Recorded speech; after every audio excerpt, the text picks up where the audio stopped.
This is KCCK's Culture Crawl. I'm getting... All right. This is KCCK's Culture Crawl. I'm Dennis Green, and my guest today is Kate Kunau, curator of the Cedar Rapids Museum of Art. Welcome, Kate. Nice to see you. Nice to be here. And as always the case, you've got a couple of exhibits going on. I think I got one opening very soon and the other one that's going on. Where do you want to start? Oh, goodness. Well, the official opening for both of them is this Thursday, September 28th, today.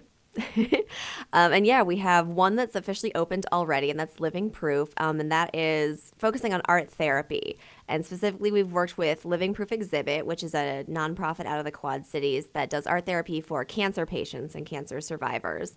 And so it's a juried exhibition. I was one of 3 jurors that worked with people who submitted up to 5 works for this exhibition. We narrowed them down, and so now it's a really lovely exhibition of people who used art as a way to work through chemotherapy or radiation, their diagnoses, remissions.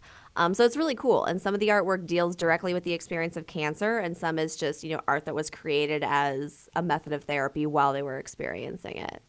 As someone who comes at art kind of more from the academic side, something that you've studied, talk for just a minute about. I know this is other art therapy is not your area of expertise, but in the process of being a part of this and being on the jury, did you kind of look at it from a different perspective? Absolutely, and every artist that submitted also had to submit kind of an artist statement of exactly what they were doing and how the works that they submitted kind of reflected their journey through. So you learned a little of their story too. Definitely, yeah. It's a really personal exhibition, which was, just very humbling to see, because I do come from art from a much more academic perspective.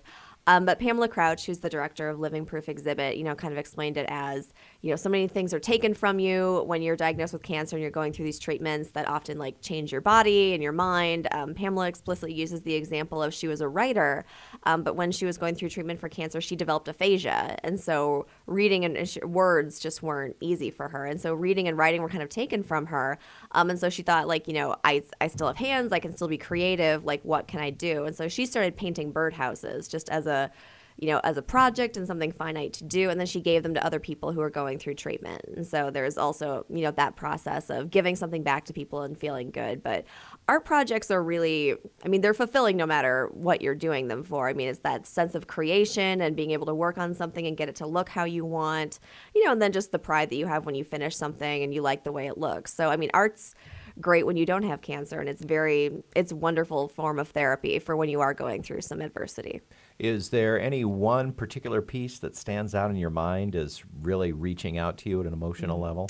It's a really cool exhibition because it's very diverse. And there's, a woman who crocheted an Afghan. There's a woman who does metal sculpture. There's a really beautiful, 2-part oil painted diptych. So while there's no one thing that really gets me, I would just say all of the people that are in this exhibition, and one guy did a creative writing essay. What else did people do? There's a lot of photography, which was interesting. There's printmaking, jewelry. So it's just really diverse. And so it was really interesting to me to see that, all of these people really embraced art as a form of therapy when they were going through their cancer journey. But they did it in really diverse ways. And so it's fun to see how all of these different people kind of worked through the process. Sounds like it's a pretty good sized exhibit too. About 23 pieces, I believe. So it's in our upstairs gallery, which is where we do a lot of shows of that size. So it works out really beautifully. And then you've got another one starting called Figure Study. Yes, the body and art, which we thought was a nice parallel because, cancer ravages the body so much. So we wanted to have an exhibition that kind of correlated with that. Figure Study is drawn from our own collection, which is nearing 8,000 pieces these days. But Figure Study is really cool because it focuses on the various ways that artists use the human figure in art. And, of course, the human figure has been used in art since humans began creating it. I was just thinking about this, that the human figure is probably the first art. Yeah. If you go all the way back to cave paintings, it was paintings of people doing things. Absolutely. Landscapes didn't come till much later. Right. Still life and landscape, and those are all much more recent genres. But yeah, the human figure is, you go back 30,000 years, and that's what humans were creating on cave walls. So the human figure has very old bones in the artistic journey, but it's really cool to see. And I think the oldest thing that I have in that exhibition are some 16th or 17th century etchings from Italy. So I am covering a few hundred years. Our collection doesn't go back as far as the cave paintings of Lascaux, but it is really fun. And I tried to kind of balance it between, bodies that are ideal, because of course they're always, beautiful models, and artists really famously, painted the beauties of their age, and non-ideal bodies. And so lots of different body types and people who would have been seen as the non-ideal. And artists have always been really fascinated by the dichotomy of ideal and non-ideal. So that was something I wanted to address. Talking with Kate Kunau from the Cedar Rapids Museum of Art about upcoming and current exhibits. And figure study is all about the human form. As you look over the entire scope of this exhibit, what commonalities and then what non-common things do you see from the different eras? Let me start with what is similar between how artists portray the human figure in the 16th century and now. It's really interesting because for the bulk of Western art history, at least, most artists have been male. And so the idealized female figure has always been very interesting, certainly to artists up into the present. And so when I was putting the exhibition together, I wanted a fairly even balance between male and female. And it took some digging to find as many males as females, because the female shape has just been objectified by artists for so long that was a much richer area. Okay, so that's not something that we just it's not a very recent development, I guess. No. That has very, very old history, perhaps not surprisingly. But that was a fun realization. So what else has changed in the portrayal of the human figure? Certainly there are many more artistic styles now. And so, everything was fairly representational in the past couple of hundred years. But there is a section of the exhibition that kind of deals with abstracting the human figure.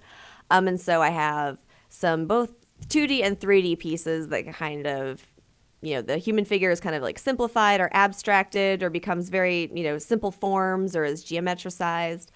So it's really cool to see, artists are kind of playing with it because we've had the human figure in art for so long, to see it handled in different ways. Yeah, but it is maybe the one constant through all of art. Oh, absolutely. So, and this one launches this weekend. Yeah, the official opening, I believe, is Saturday, but it officially opens at the opening on the 28th, so Thursday. And what are the hours of the museum as we head into the fall and winter season? We do Tuesday, Wednesday, and Friday. It's from noon to 4. Thursday, we're open late noon to 6. Saturday is 10 to 4, and Sunday is noon to 4. And people can get more information on these exhibits and hours and everything at your website, which is www.crma.org. Kate Kunau from the Cedar Rapids Museum of Art. As always, sounds like you've done a fun and interesting job of wandering through your own collection to find these things, and of course also the traveling exhibit for Living Proof. Always an enjoyable few hours to spend at the Museum of Art. Thank you. Thanks very much for coming in today. Always a pleasure.